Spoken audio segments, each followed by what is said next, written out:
We continue our reading of Turn Your Eyes Upon Jesus, an invitation to spend a year with your best friend. A daily devotional by author George R. Knight.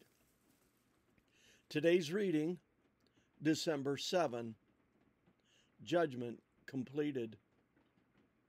What is a man profited if he shall gain the whole world and lose his own soul? Or what shall a man give in exchange for his soul?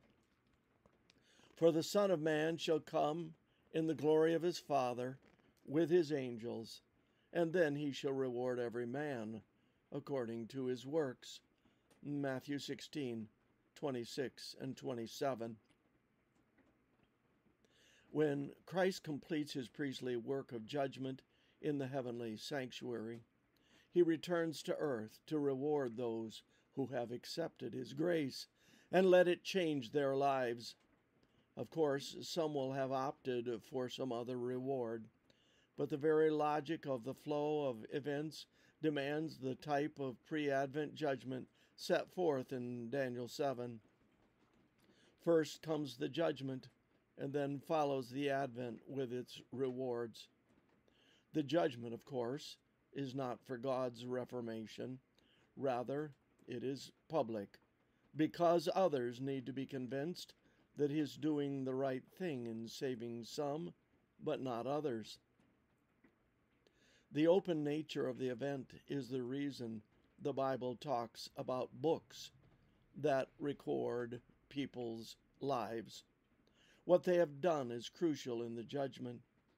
Here we have a problem. After all, Paul makes it clear that we are not justified or counted righteous because of our works, Romans 3:20, but saved fully and entirely by grace, Ephesians 2:8-10, and that is absolutely true. But grace doesn't merely forgive and justify. It also transforms, empowers, and sanctifies.